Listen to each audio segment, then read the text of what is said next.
Olá, boa noite, Tony. Boa noite, Nete. Tudo bem com Olá, vocês? Isabela. Tudo bom? Tudo bem, graças a Tudo Deus. bem?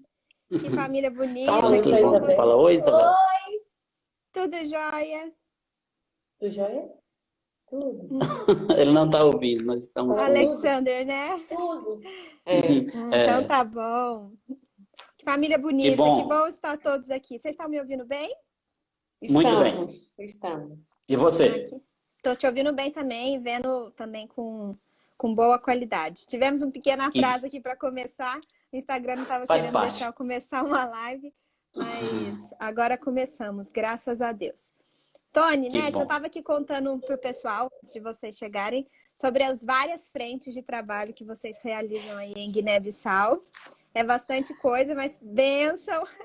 Mas eu queria que vocês se apresentassem um pouco para o pessoal aqui, apresentassem a família, apresentassem vocês para o pessoal que está de casa conhecê-los mais. Tá joia.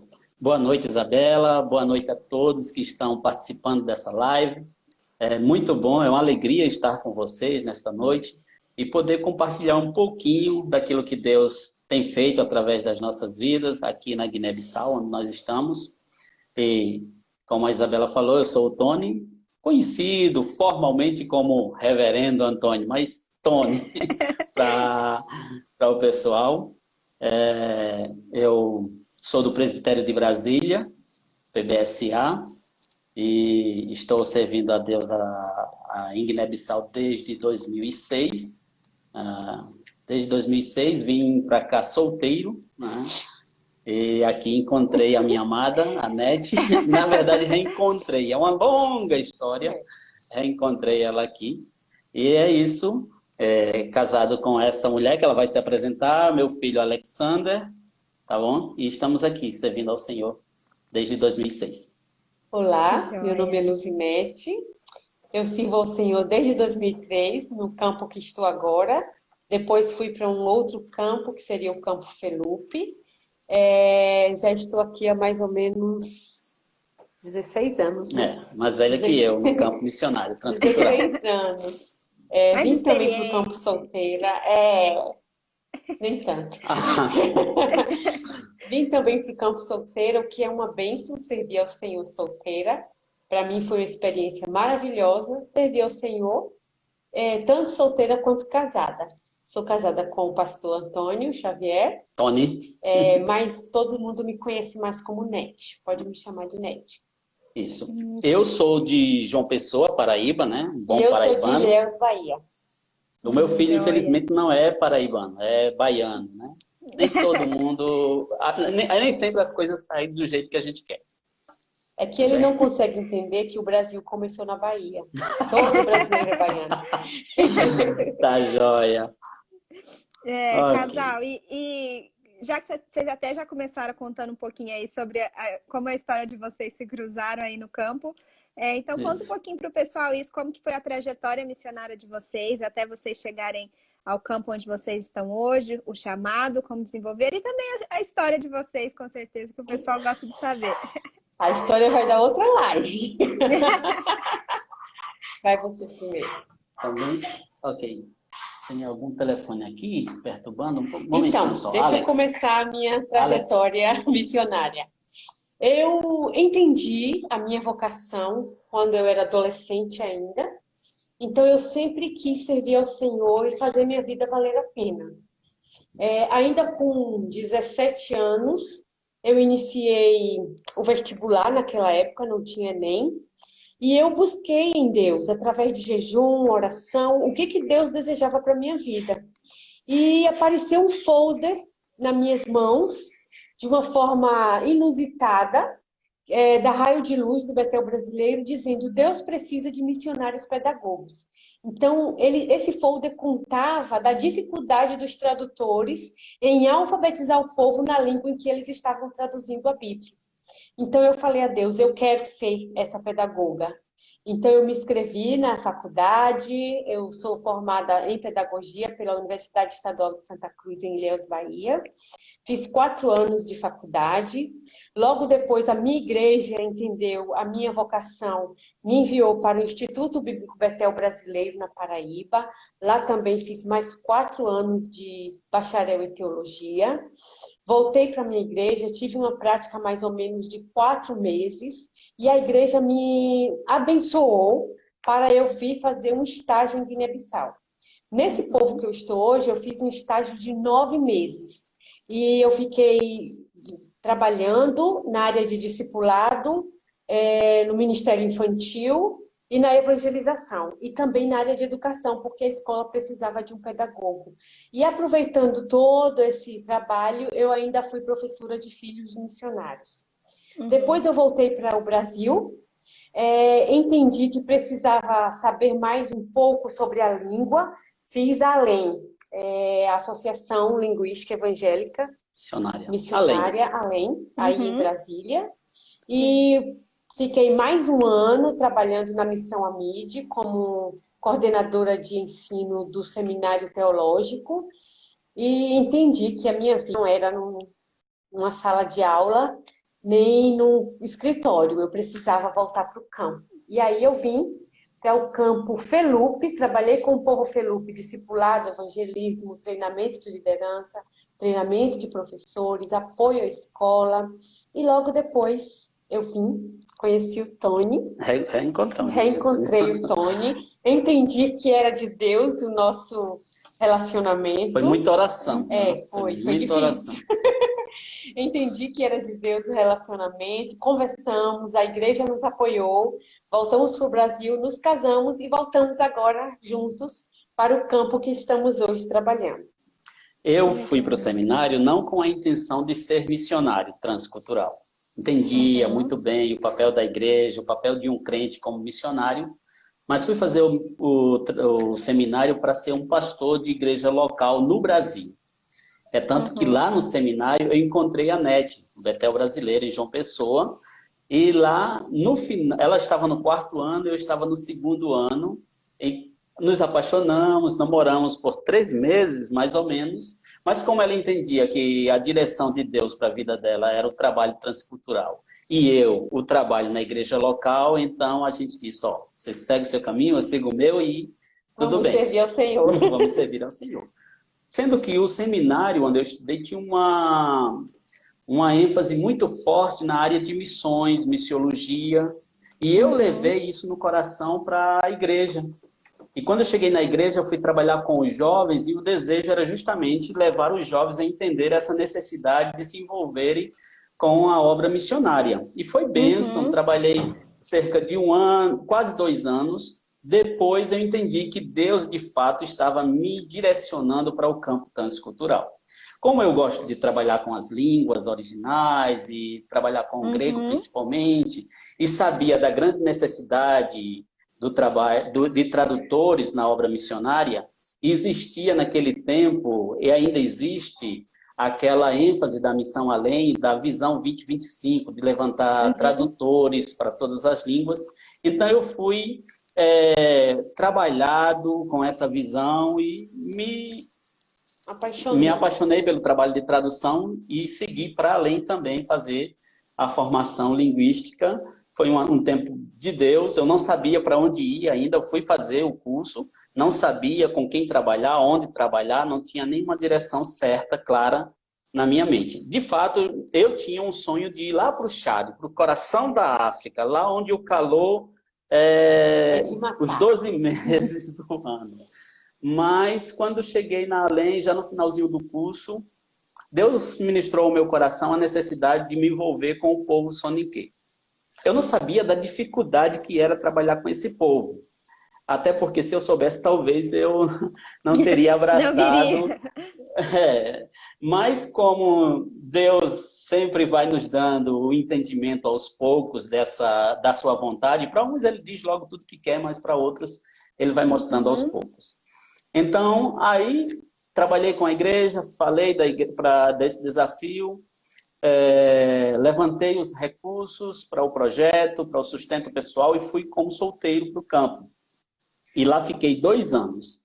Foi nesse momento, então, 2 anos com o povo lá no leste e a neta trabalhando 2 anos com o povo no norte. A gente se encontrava de vez em quando em Bissau e entendemos que, de fato, Deus estava juntando a gente mais uma vez. Joia. E dessa vez para sempre, até que a morte os separe. E você vê aí a direção de Deus, né? Em relação ao meu trabalho de apoiar tradutores e ele como tradutor. Então, eu vejo nisso a boa, agradável e perfeita vontade de Deus no nosso relacionamento, no nosso ministério.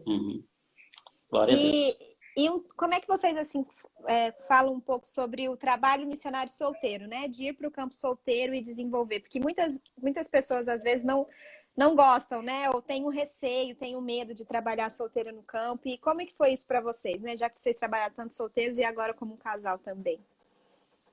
Olha, trabalhar como solteira foi uma das experiências mais maravilhosas da minha vida. Por quê? Você serve ao Senhor em tempo integral. Não estou dizendo que ser casado é ruim, não é. É o que Paulo diz na palavra de Deus, que quando você é casado, você cuida das coisas do marido, você cuida das coisas do lar. Mas como solteira, eu vivia de mochila nas costas. Vai ter um treinamento ali, vamos. Vai ter um avanço evangelístico lá, vamos. Vai ter um acampamento na praia com os jovens, você foi convidada para pregar. Era rápido assim, porque você não tinha a quem se reportar, não ser a liderança que sempre me apoiou, e era da parte da liderança o convite, né? Então, há uma flexibilidade em servir ao Senhor como solteira. Eu aconselho a todas as solteiras que estão me ouvindo, não tenha medo de servir ao Senhor como solteira. Por quê? Deus vai preparar o seu marido, Deus vai preparar o seu cônjuge, aonde você estiver. Se existe este plano no coração de Deus, Ele vai fazer. Então, para mim, foi maravilhoso servir ao Senhor como solteira. E eu aconselho qualquer moça que esteja se preparando para o trabalho missionário, para vir fazer a sua primeira experiência como solteira e depois buscar em Deus um relacionamento conjugal. Eu também digo mesmo, há vantagens e desvantagens nos dois lados, tanto como solteiro como casado.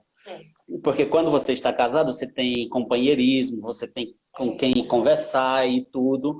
E um dos piores, das partes mais difíceis, dos momentos mais difíceis como solteiro no campo é a solidão. Às vezes você está aí com muita gente à sua volta, mas você se sente só e o coração fica pequenino e você vai chorar porque não tem outra coisa a fazer. Mas a solidão é difícil como solteiro. Porém, em contrapartida, você não precisa dar satisfação a ninguém, entre aspas, você pode sair a hora que quer, fazer e trabalhar. Para mim foi muito bom como solteiro, porque eu tive uma oportunidade de ter um tempo de imersão na língua. Eu chegava em casa meia-noite para dormir, porque eu ficava conversando com os jovens até meia-noite, tomando um chazinho, warga, que é comum da cultura, fica ali conversando e vai conversando. E você resolve o problema da solidão se envolvendo com o povo. Você tem mais imersão cultural. Continue, meu querido. Então, eu aproveitei bastante. Só para completar isso, então vale a pena servir ao Senhor, seja solteiro, seja casado. É importante, o importante é seguir a direção de Deus para sua vida. E ter convicção do chamado, né? Se você tiver convicção do seu chamado, você vai a qualquer lugar, porque o que garante você no campo é a convicção. Que Deus o chamou. É verdade. E no relacionamento é ver o quanto que Deus une os propósitos, né? Que Deus chama a família para o campo missionário, né? Deus chama sim. Isso. E quando Ele chama de forma integral. Ele chama você, seu marido, seu filho. É maravilhoso servir ao Senhor. Tanto que o nosso filho é apaixonado por Guiné-Bissau e ele se sente em casa em Guiné-Bissau. É verdade. Guiné, né? Ele nasceu aqui no Brasil, né? Mas vocês logo voltaram com ele aí. Com 3 meses a gente voltou para Guiné. Aqui em Guiné, apesar das dificuldades na área de saúde, nós encontramos todas as vacinas necessárias para ele. Ele não ficou pendente em nenhum tipo de atendimento médico. Pelo contrário, Alexandre tem uma saúde de ferro. De ferro. Ele teve 3 ou 4 malárias. E nesse período de 9 anos, ele vai fazer 10 agora, 21 de setembro, Alexander teve 3 a 4 gripes.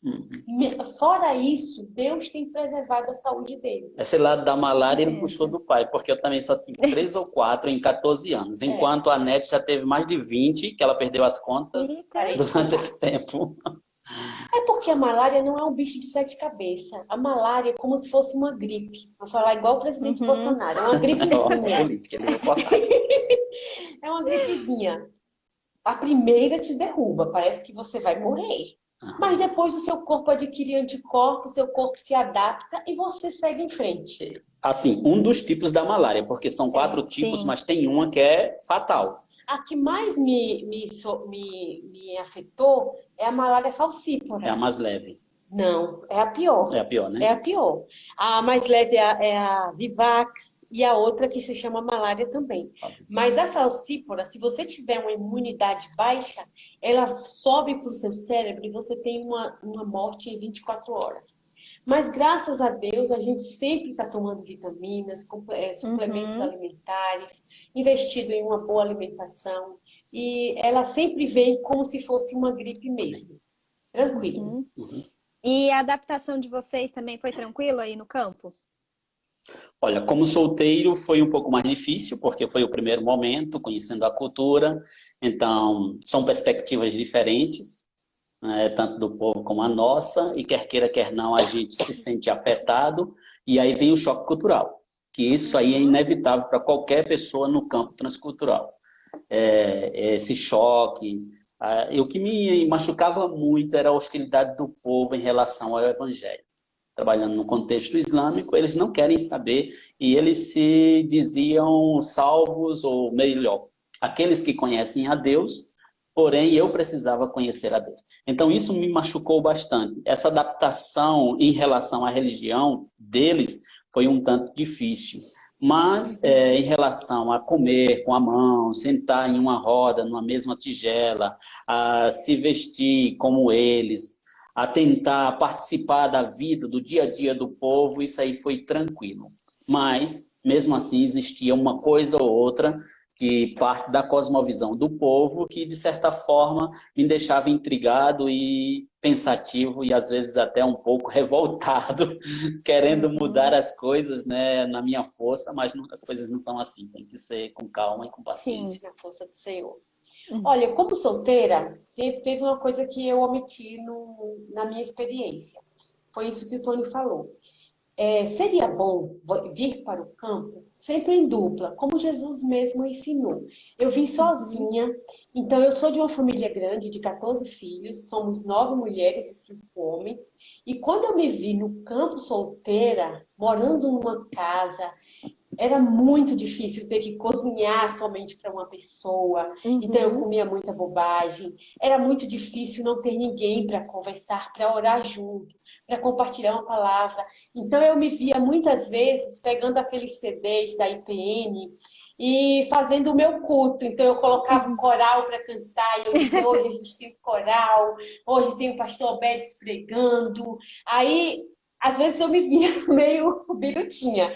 Mas a importância de vir junto, de vir em dupla, de se unir a uma equipe, não se arrisque chegar sozinho para o campo. Una-se a uma equipe e venha para o campo e sirva ao Senhor. Sim. Já como casados, aí já é uma nova readaptação. A gente tinha adaptação cultural como solteiro, agora como casados.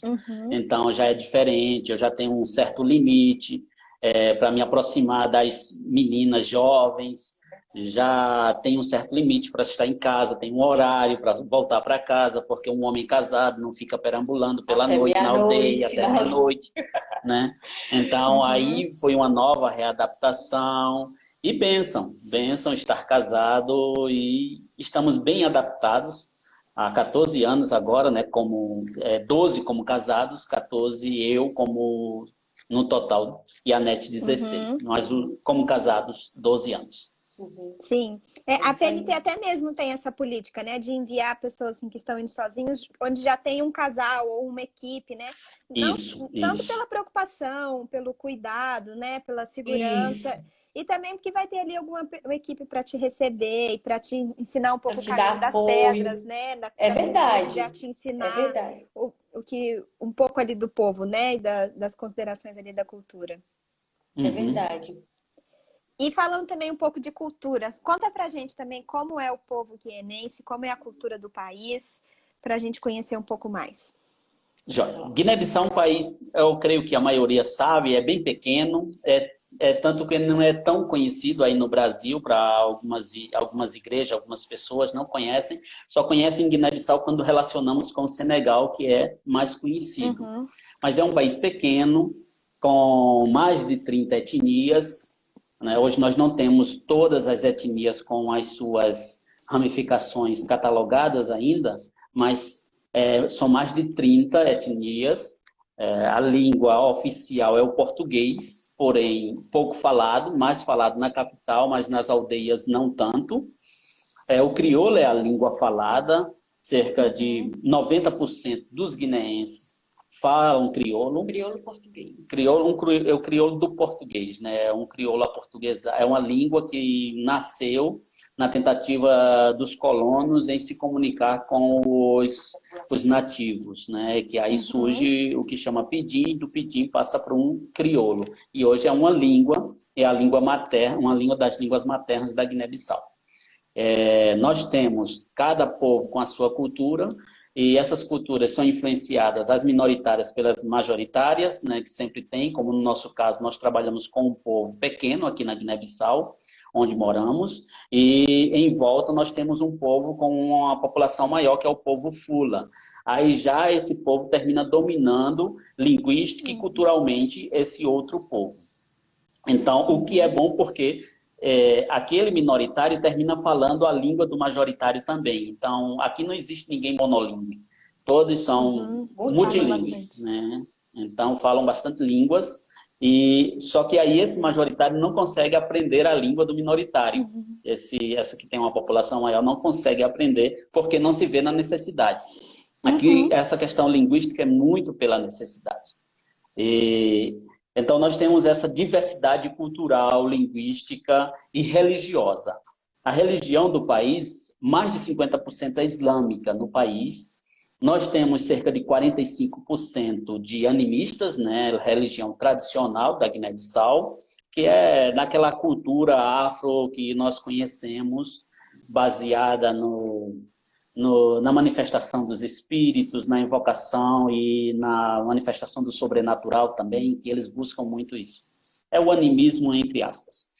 E também tem a questão do catolicismo, do cristianismo, que aí envolve catolicismos, evangélicos e até testemunhas de Jeová, esses outros 5%.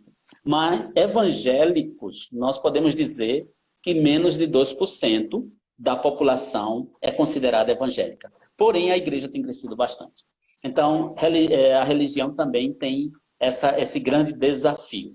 O povo é alegre, é hospitaleiro, gosta de receber. Olha, é uma alegria para o povo, eles tendo pouca comida, receber você para comer na casa deles. Você está fazendo algo maravilhoso, eles se sentem bem em fazer isso, né? Abençoados, né? Porque isso para eles é como se Deus estivesse abençoando o povo. Então eles são muito amigáveis, né? Já o islamismo, a região onde a gente trabalha, eles são muito abertos ao relacionamento, contanto que você não venha com assunto de religião. A partir desse momento, aí a coisa já muda de tom. Porém, como é baseado no relacionamento, você vai conquistando, fazendo amizades para poder compartilhar o evangelho. Então, quando você começa a falar, é porque você já tem liberdade para falar e ele está aberto a ouvir. Porém, você tem que conhecer também bem a cultura e saber qual o momento de falar acerca do evangelho para que você não perca o amigo e nem perca a oportunidade. Então, o país é muito diverso, cultural e linguisticamente também em relação à religião. Nós temos assim um desafio gigantesco, porque quando nós estamos na nossa aldeia, você anda mais 1 quilômetro, você já encontra outra aldeia e já é uma outra língua, já é um outro povo. Embora se tenha a mesma religião, que seja muçulmana, mas pensa diferente, reage diferente. Eles também sabem, eles têm um sentimento de gratidão muito forte, o povo guineense. Quando você faz algo por eles, eles querem recompensar. E às vezes falar obrigado não é o suficiente, eles querem fazer algo para você. Por exemplo, no início do meu trabalho, eu trabalhei muito com a saúde. E quando eu ajudava alguém e a pessoa era curada, chegou um tempo de eu ter um galinheiro na minha casa, porque sempre vinha uma galinha de presente para mim, como uma forma de dizer, olha, muito obrigado por ter me ajudado, eu estou bem agora de saúde. Que legal. Essa é a cultura guineense, ela é fantástica, ela é algo que encanta. O povo guineense, com o seu sorriso, encanta você. Vale a pena conhecer esse povo, que é sofrido, que é... É isso que eu queria falar. Um povo que sofre tanto e está sempre sorrindo, está sempre alegre, mesmo com o pouco que tem. Porque o país falta estrutura, né? Nós não temos luz elétrica à disposição, a não ser na capital. Nós não temos água encanada, então cada um tem que providenciar um meio para ter esse recurso. Hoje se usa muito o painel fotovoltaico, que é de captação de energia através do sistema solar. Então se usa muito esse sistema, e tem sido assim um escape para o povo. A saúde é precária, a educação nem se fala, mas mesmo assim as missões, as agências, os missionários estão contribuindo, as igrejas, para que essa realidade seja melhorada. Não do jeito que queríamos, mas Deus tem feito algo muito bom através da gente. E como que é a recepção aí ao evangelho, né? Quais são os desafios para se apresentar o evangelho aí na cultura? Então, para o povo animista, há uma facilidade muito grande. É um povo que vive debaixo do medo dos irãs. Os irãs seriam demônios. Então, para você trazer o evangelho que liberta aqui, você prega mais o evangelho que liberta você do medo do que o evangelho que salva. Não que você não pregue o evangelho que salva, você está entendendo? Mas é uma ponte, né? É uma ponte. É você pregar que Jesus te liberta do medo, que Ele é mais forte, que Ele é mais poderoso. Então, o povo quer saber quem é que Ele pode servir, porque eles vivem debaixo do medo, servindo, oferecendo, fazendo cerimônias, oferecendo sacrifícios. Se você vê, é uma linha que segue... como se fosse um dominó montado em queda.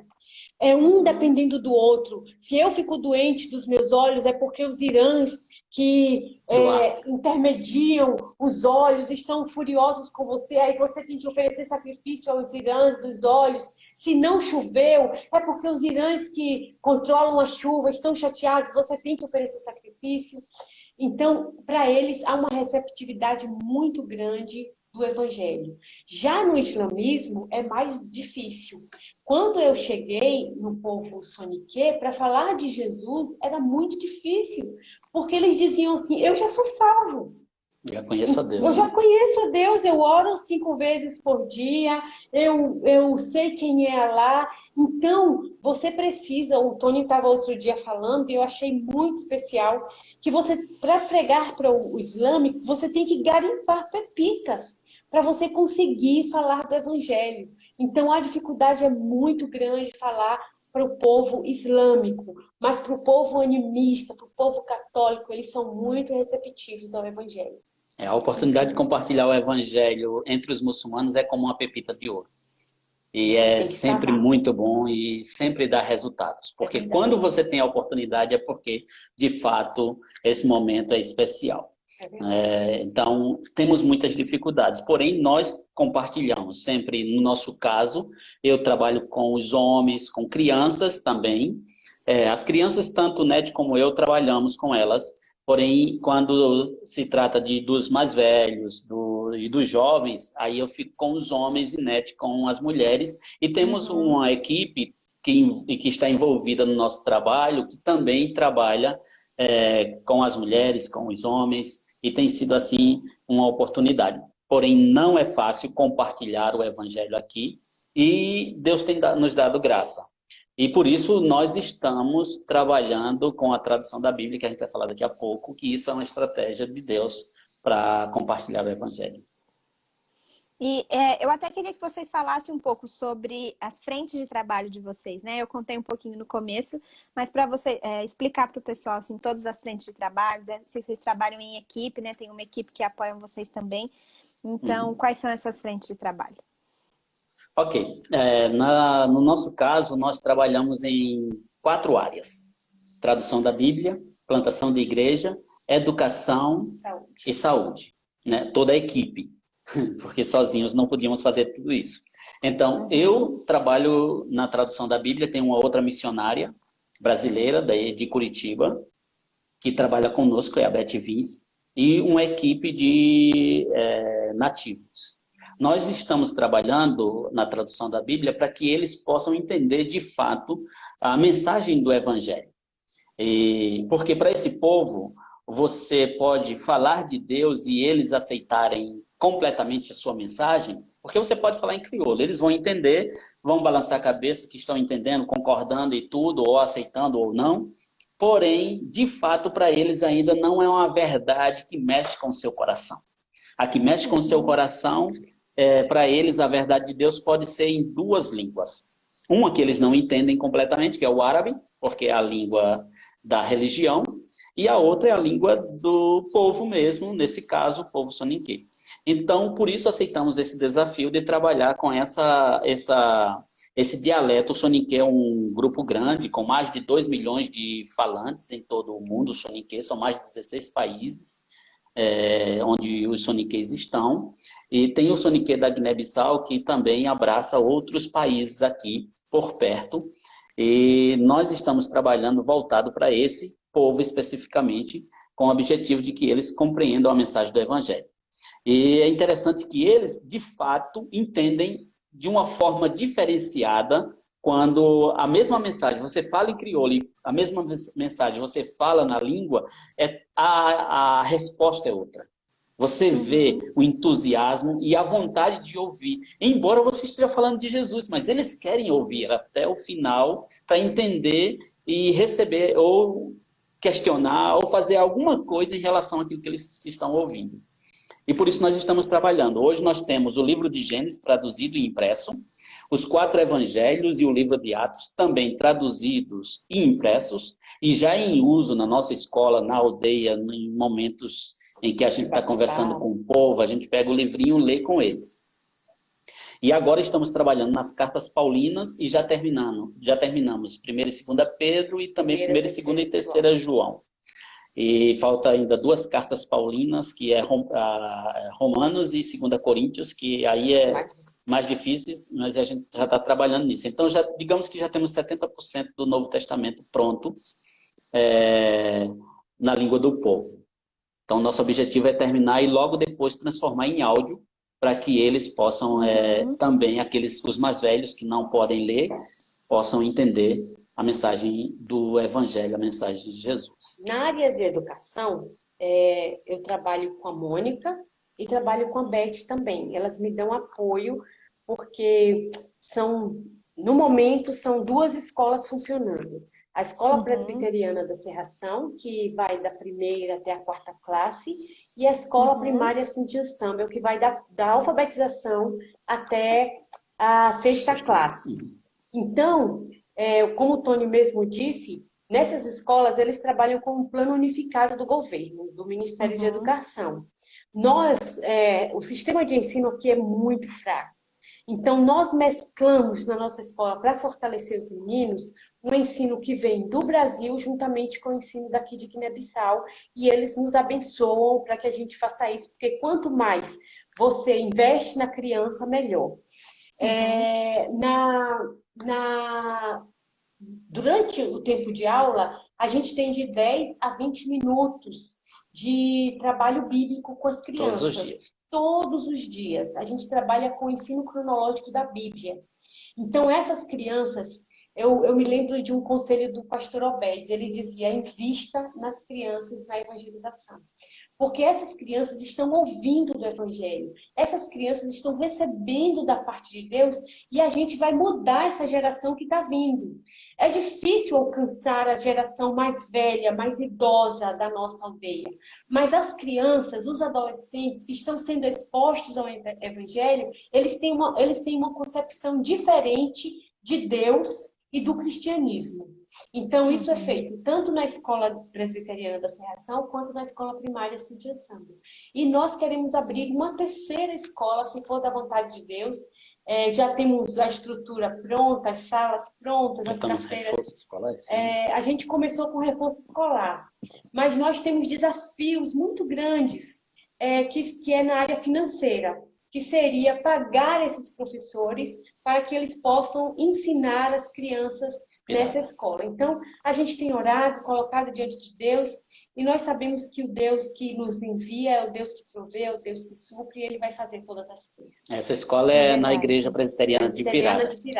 E falando de escola da Igreja Presbiteriana de Pirada, então vamos para o trabalho com as igrejas. Nós trabalhamos aqui com 2 congregações presbiterianas ligadas à Igreja Presbiteriana de Gabu, e a de Pirada, né, o nome é engraçado, Pirada, e a de Serração. A de Pirada já está bem avançada, nós já temos um templo grande que construímos, a PMT abraçou esse desafio.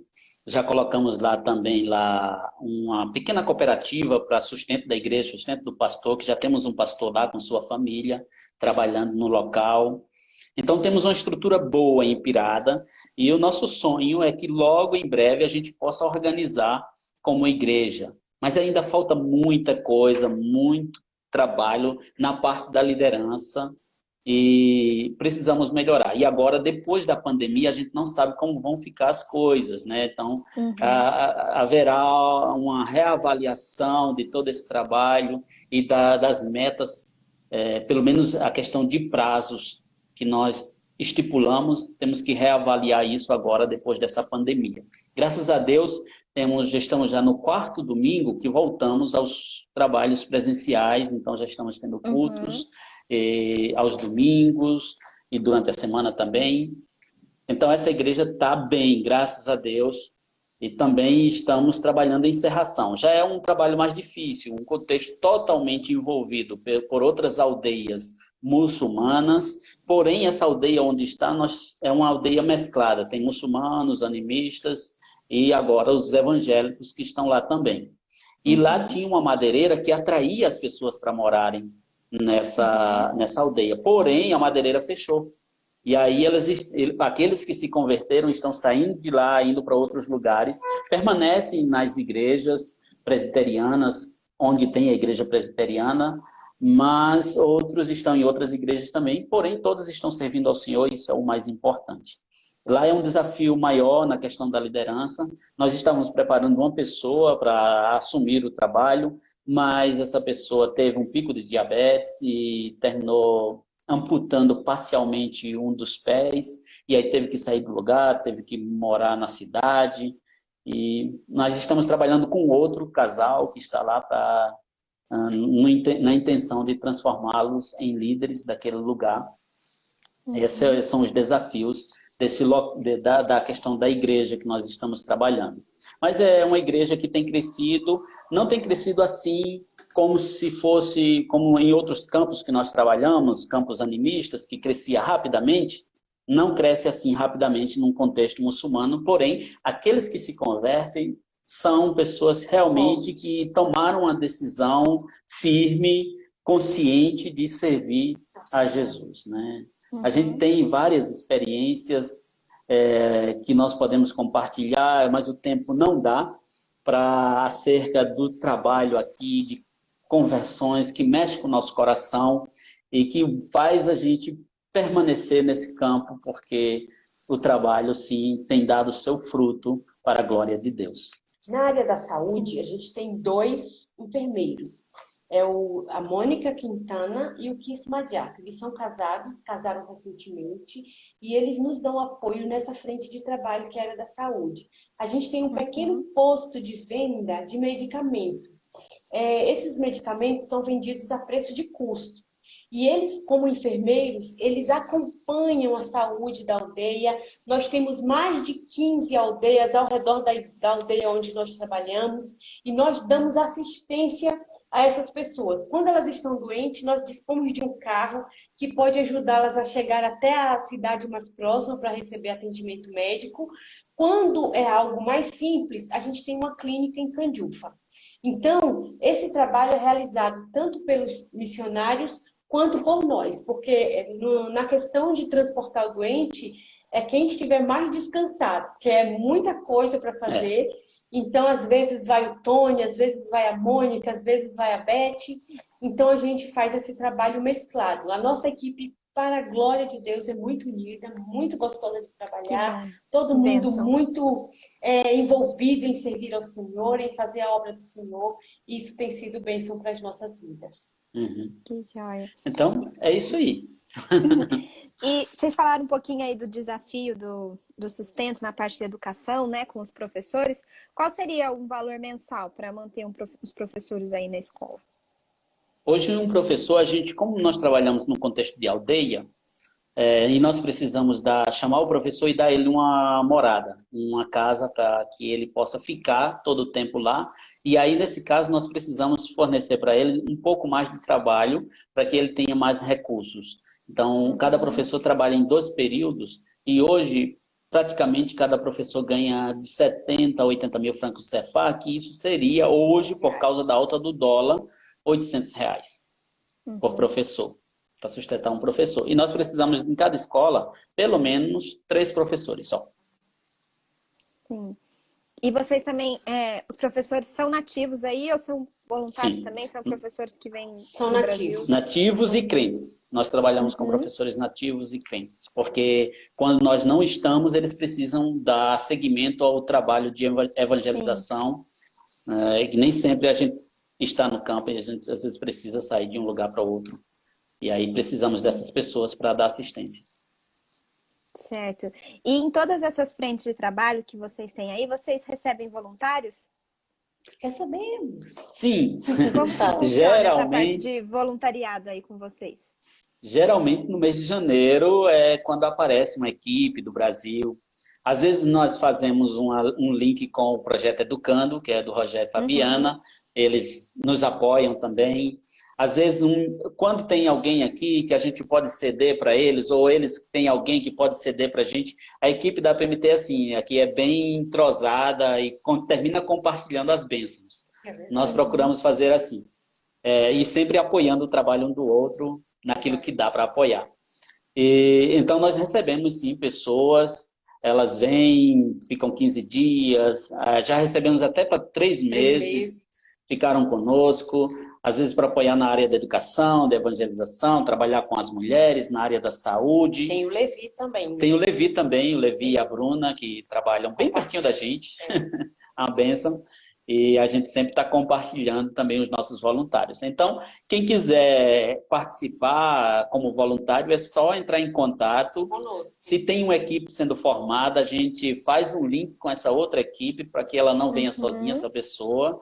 E a gente tenta, se ela diz, não, eu quero ir sozinha, bênção, o importante é que venha. E a gente sempre está aberto para receber. Isso é muito bom, porque uma experiência transcultural, né, de missões é algo que abençoa também o próprio voluntário, né? E pode direcionar o chamado dele, né? E a pessoa não precisa ter medo. Eu vou para lá, vou me colocar para comer isso, aquilo, outro, vou comer. A gente não força ninguém. Se você quer ter uma experiência, a gente proporciona a experiência. Mas se não, a gente tenta que a pessoa... Porque ela vai para um curto período. Agora, se ela diz, não, eu quero provar, sentir um pouco disso, como é que é essa comida, como é que é conhecer esse outro lugar, andar dentro da Bolanha, que é os lugares onde se planta e tudo. Conhecer o povo, a vida, o dia a dia do povo. Beleza, vamos juntos. A gente tem 2 voluntários, 2 pessoas que vieram como voluntário e agora querem voltar como missionários para cá. Olha só, que benção. É a Noemi e o Paulão, né? Eles querem... O Paulão veio como missionário, colaborador. Ele como colaborador. Ele deve estar por aí, que ele deve estar na live. Ele tá mandando um abraço para vocês aqui na live. É o Paulão e a Noemi. Eles somaram muito conosco. Os Paulão, Nós estamos mortos de saudade. Venham logo! Voltem logo. Que bênção. É isso mesmo. E vocês que estão aí no campo já há bastante tempo, qual que seria um perfil do missionário para atuar em Guiné-Bissau? Olha, no nosso contexto, o perfil do missionário, o que nós podemos dizer? Se ele vem para atuar, ele tem que definir o seu perfil de atuação e buscar um preparo adequado para essa área que ele está entendendo como área de atuação, para que ele dê resultados esperados. Também que ele tenha um suporte e o reconhecimento da sua igreja, que ele venha com um projeto estruturado. Na PMT não vai fugir, tem que fazer o projeto. Se não fizer o projeto, não vem. Então, nós louvamos a Deus porque a PMT tem encaminhado muito bem os seus candidatos e mostrado qual o perfil, o que é necessário. Porém, aqui, além desse preparo que é comum de todos, é necessário que ele tenha uma vida devocional regular, né, que busque... Tenha convicção. Tenha convicção, sim, de chamado, que ele não está vindo simplesmente para mudar de endereço, ele quer vir para trabalhar mesmo, para se envolver com o povo. Um dos desafios do missionário é se envolver, conviver com o povo, né? E para conviver, a gente tem que renunciar, tem que sacrificar, e a gente tem que fazer isso, né? Tem que trabalhar isso no nosso coração. E ele precisa ter o coração aberto para conviver com o povo, para aprender a língua, para entender a cultura. E também outra coisa, que ele tenha a consciência de que ele precisa de amigos no campo. Ele precisa de pessoas que vai dar um suporte para ele. Então esse é o perfil, uma pessoa que gosta de se relacionar em Guiné-Bissau, porque a cultura é muito comunitária, é muito relacional. Então esse é o perfil, é vida com Deus e vida com o povo. É interessante, quando eu estava morando sozinha, quando eu servi assim, eu solteira, o povo é tão relacional que às vezes eu estava em casa trabalhando, eu preparava cursos de capacitação para professores, vinha 1 ou 2 adolescentes e sentavam à minha porta, sentavam perto de mim. Eles não queriam conversar nada, eles diziam: você está desenguida, você está solitária, a gente veio fazer só companhia, continua trabalhando, se precisar a gente está aqui. Então o povo, ele se sente na responsabilidade de cuidar de você. Exatamente, então você tem que se relacionar com o povo. Então tem que ter esse perfil de um coração aberto para conviver com o povo. É necessário. Joia. E, olha, a gente poderia ficar conversando aqui bastante tempo. Mas tem pouco tempo já. Contando as histórias de vocês, o testemunho de vocês, o trabalho incrível que vocês têm feito. Pena que é só 1 hora que a gente pode ficar aqui conversando. Mas um dos motivos da nossa live também é que as pessoas de casa, as igrejas, possam orar por vocês especificamente, porque a gente sabe que a oração mantém o missionário aí no campo também. Então, que vocês pudessem compartilhar também com quem está nos ouvindo os pedidos de orações para a gente estar orando mais especificamente por vocês. O primeiro pedido é por graça de Deus nas nossas vidas, que Ele nos dê sabedoria para aproveitarmos as oportunidades e a gente possa compartilhar do amor dele para com o povo, né? Esse é o nosso primeiro pedido. Que Deus nos dê a oportunidade de pregação do Evangelho para falarmos com autoridade acerca da palavra de Deus. Que Ele nos dê essas pepitas que são tão difíceis de conseguir. Então, que Deus supra para nós essa oportunidade de pregar o Evangelho e falar do seu amor para aqueles que não conhecem. Por nossas frentes de trabalho, né? Principalmente nós pedimos que esteja orando por nossa equipe de tradução. Nós precisamos muito, porque a luta é muito grande e a gente enfrenta muitas dificuldades, muita gente se posicionando contra, não era de se esperar outra coisa. Então, para que Deus nos dê perseverança nesse trabalho, que falta tão pouco para terminar. Para Deus manter a unidade da nossa equipe, que nós prezamos tanto pela unidade da nossa equipe, por esse relacionamento gostoso que a gente tem. Que Deus mantenha isso como está. Ou pode melhorar. O importante é continuar como está. Pelas nossas igrejas e todas as igrejas da Guiné-Bissau, né, para que Deus dê graça e eles possam continuar dando testemunho do Evangelho.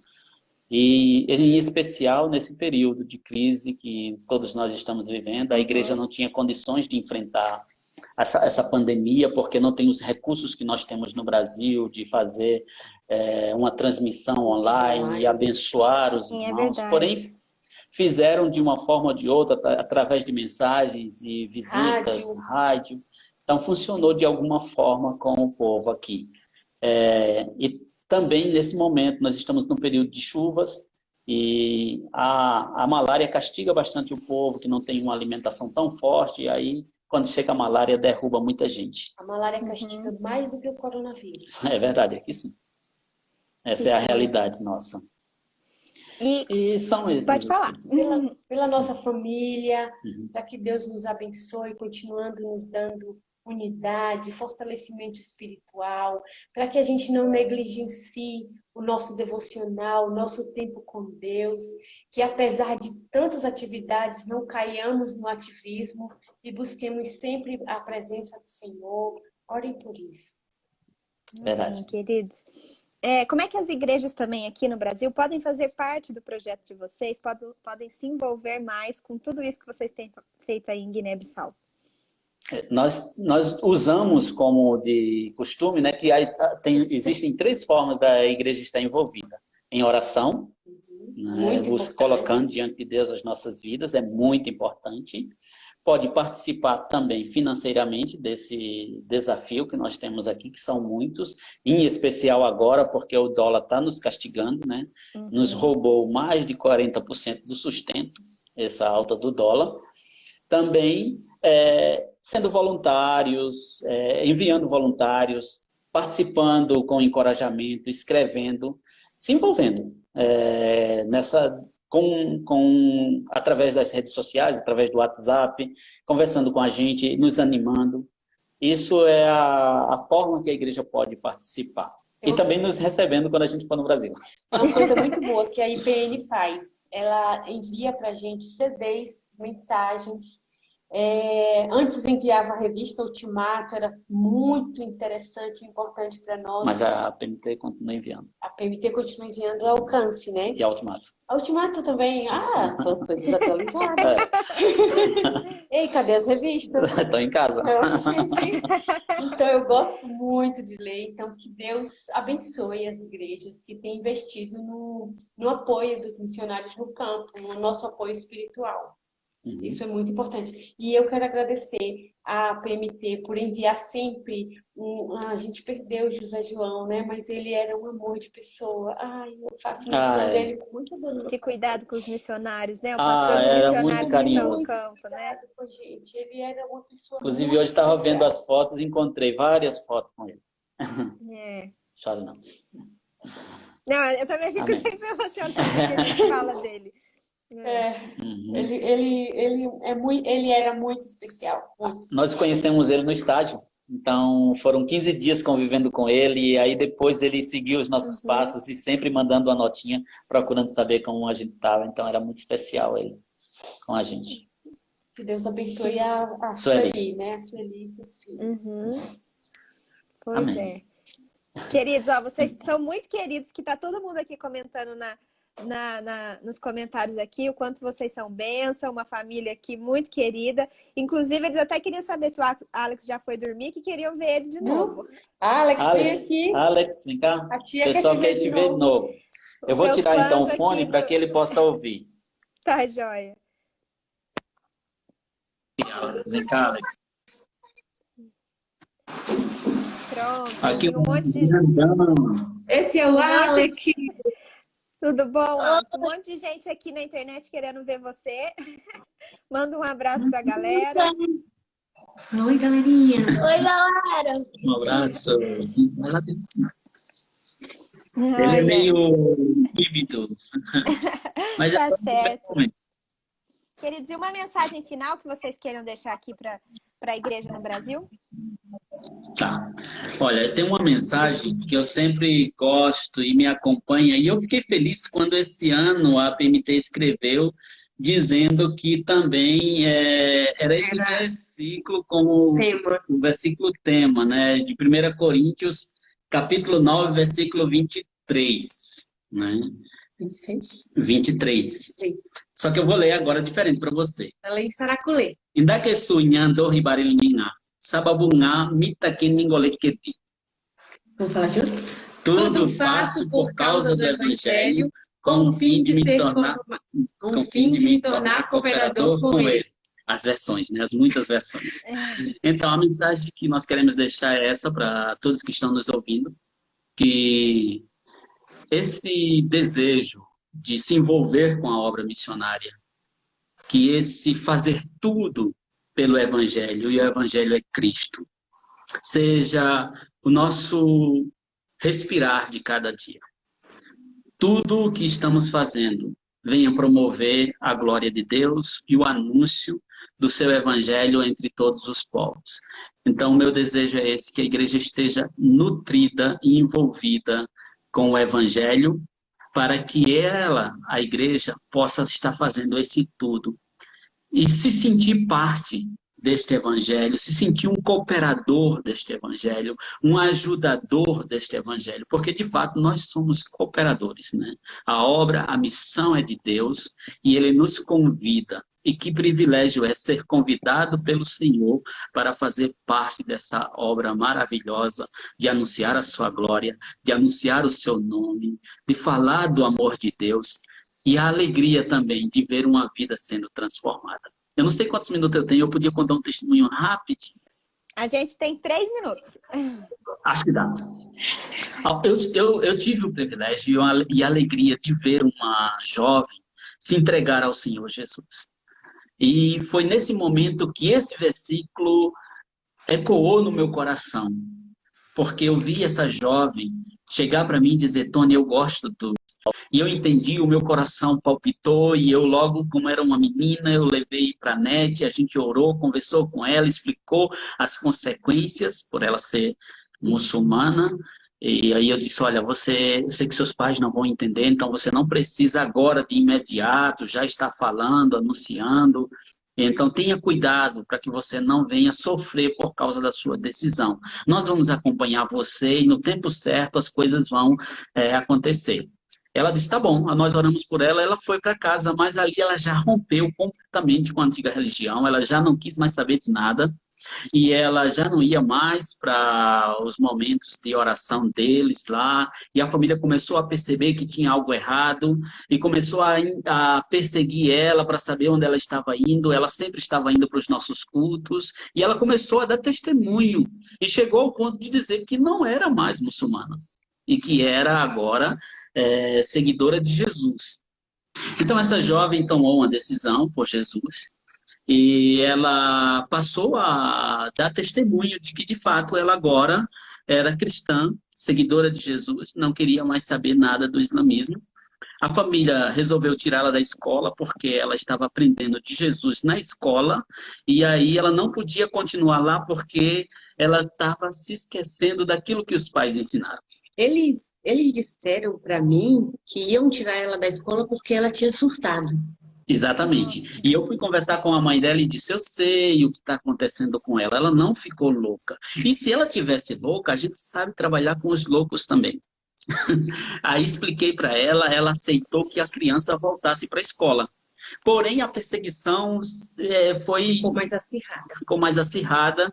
E chegou um tempo que os próprios amigos dela, da aldeia, que decidiram então prejudicá-la. E certo domingo, colocaram uma pedra no seu ouvido, em um dos seus ouvidos. E aí ela chegou lá em casa desesperada, gritando, chorando. Inclusive, lá estavam os nossos amigos, Rogério e Fabiana, André e Suerda. E não são da PMT o André e Suerda, mas estavam conosco lá, e são da UEC. E lá a Suerda, como enfermeira, tentou ajudar essa jovem, mas não conseguiu. Então, o Rogério foi comigo para o hospital. Nós chegamos lá, um médico cubano ajudou essa jovem e voltei para ela com a medicação e passei a dar todo o medicamento para ela. E ela não desistia, ela todos os dias dava testemunho. E por ser uma pessoa que tinha um certo respeito na aldeia, por ser filha de uma pessoa que também tinha muito respeito na aldeia, aí eles então resolveram tirá-la da aldeia para que ela agora voltasse para uma escola islâmica e voltasse à religião que era parte do povo, era parte da família.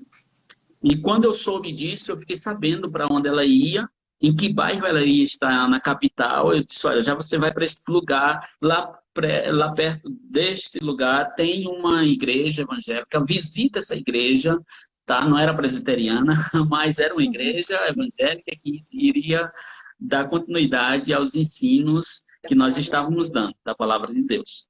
Eles descobriram que ela estava deixando de ir para a escola alcorânica para ir para a igreja. E com isso, então, resolveram tirá-la do país. Levaram ela para um outro país vizinho aqui, para um internato. E lá ficam pessoas que, por uma razão ou outra, deixaram o islamismo. Porque nem sempre os jovens deixam o islamismo por causa de outra religião. Às vezes deixam por causa de drogas, de bebida, isso. E aí eles levam para lá. Eu perdi o contato com essa jovem. Mas 3 anos depois eu a reencontrei. E eu perguntei, e aí? E sua fé em Jesus? E ela confirmou a sua fé em Jesus. Então vale a pena pregar o evangelho.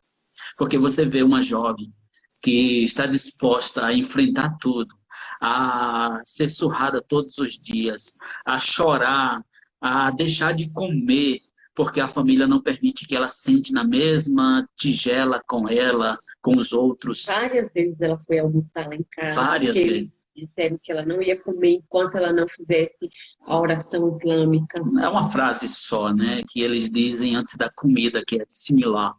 E aí, enquanto ela não dissesse isso, ela não iria comer. Mas como ela tinha, ela além de ter rompido, ela estava tomando aversão por causa da perseguição. Teve uma vez que ela foi tão surrada que eles fizeram a oração deles, Bismillah, e ela disse, não é assim que se ora a Deus. Você tem que orar a Deus agradecendo o alimento, porque foi Ele quem nos deu, foi Ele quem proveu, e no em nome de rosto. As chineladas foram no rosto. Ela foi lá para casa. A perseguição era tanta essa menina que ela ia lá para casa para aprender sobre o Senhor Jesus e logo em seguida vinha alguém para carregar ela de volta e dizer que ela tinha surtado, que ela não poderia ficar sem acompanhamento, que ela tinha que voltar para casa. Orem por ela, apesar de a gente não poder dizer o nome dela, Deus conhece. Ore por ela para que Deus possa fortalecer a sua fé. Exatamente. Ela já está de volta em Guiné-Bissau e sendo monitorada porque eles querem saber se ela mudou ou não. Então, eu já ensinei a ela como ela deve se comportar em alguns momentos, mas esperamos que ela um dia possa declarar abertamente a sua fé e romper completamente.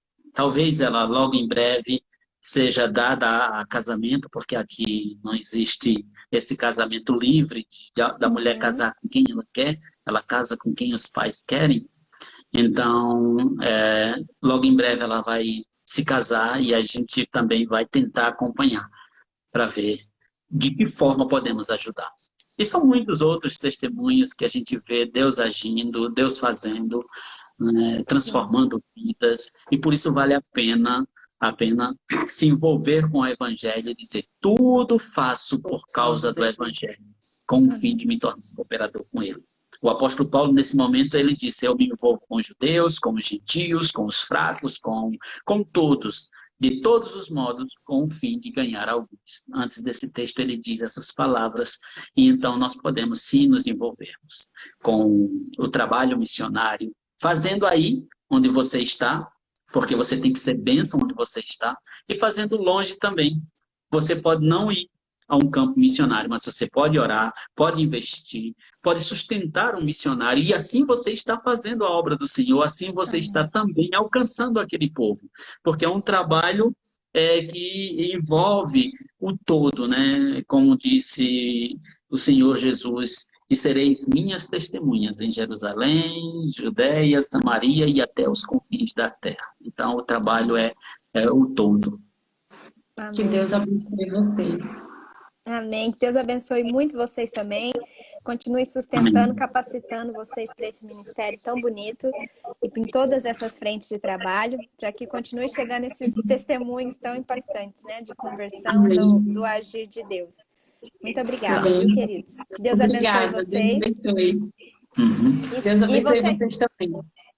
E você que está escutando a gente aqui, se quiser conhecer mais do projeto desse casal, apoiar o Ministério em Guiné-Bissau, a gente vai deixar os contatos dele aqui no nosso Instagram, os contatos das redes sociais, do e-mail, para vocês se tornarem parceiros, receber os informativos deles também, para apoiar esse trabalho tão incrível que tem sido feito em Guiné-Bissau.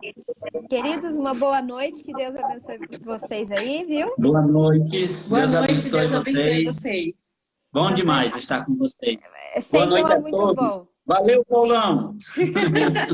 Até logo. Tchau. Tchau. Obrigado, Isabela.